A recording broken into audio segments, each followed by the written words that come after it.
देवेंद्र फडणवीसांनी जे.पी. नड्डांची दिल्लीमध्ये भेट घेतलेली आहे। महत्त्वाची बातमी, राज्यसभा उमेदवारीबाबत फडणवीस नड्डांमध्ये चर्चा झालेली आहे अशी माहिती मिळते। महत्त्वाची बातमी आपण पाहताय। तर हा फोटो जो आहे भेटीचा तो समोर आलेला आहे। देवेंद्र फडणवीसांनी दिल्लीमध्ये जात जे.पी. नड्डा यांची भेट घेतलेली आहे।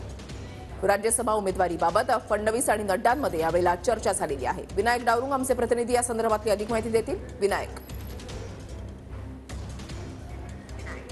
ऋषा, बरोबर आहे, ही महत्त्वपूर्ण भेट मानली जाते कारण आगामी राज्यसभा निवडणुकीचे संपूर्ण कार्यकाळ जो आहे तो आता जाहीर झालेला आहे। कधी वेळापत्रक जे आहे ते राज्यसभेचं जाहीर झालेलं आहे आणि त्यानंतर देवेंद्र फडणवीस आणि राष्ट्रीय भाजपचे अध्यक्ष जे.पी. नड्डा यांची ही महत्त्वपूर्ण भेट जी आहे ती काल रात्री दिल्लीत झाल्याची माहिती जी आहे ती सूत्रांकडून मिळते। तसे फोटो सुद्धा समोर आलेले आपल्याला पाहायला मिळतात। भाजप 3 उमेदवार जे आहे ते देणार आहे सध्या तरी अशी माहिती आहे आणि मित्र पक्षांना सुद्धा उमेदवारी जी आहे ती दिली जाणार आहे। या सगळ्याबाबत या संपूर्ण भेटीमध्ये चर्चा झाल्याची माहिती सध्या मिळते। आगामी लोकसभेची तयारी याबाबतही सुद्धा राष्ट्रीय अध्यक्षांकडून माहिती घेतली आणि ती माहिती जी आहे ती उपमुख्यमंत्री देवेंद्र फडणवीस यांनी दिल्याची माहिती आहे। त्यामुळे ही एक महत्त्वपूर्ण भेट जी आहे ती दिल्लीत घडून आलेली आहे। आगामी राज्यसभेसाठीची रणनीती कशी असणे गरजेचं आहे, बिनविरोध निवडणूक करायची की 4था उमेदवार सुद्धा भाजप देणार, या सगळ्या बाबतची चाचपणी करण्यासाठीची ही महत्त्वपूर्ण भेट जी आहे ती मानली जाते। देवेंद्र फडणवीस यांनी दिल्लीत जाऊन राष्ट्रीय अध्यक्षांची ही भेट घेतल्याची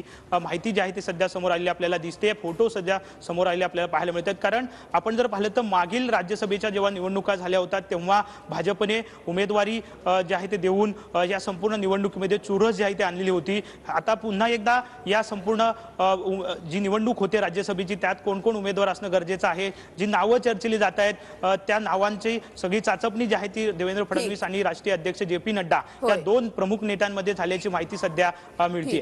नक्कीच, धन्यवाद विनायक दिलेल्या सविस्तर माहितीसाठी।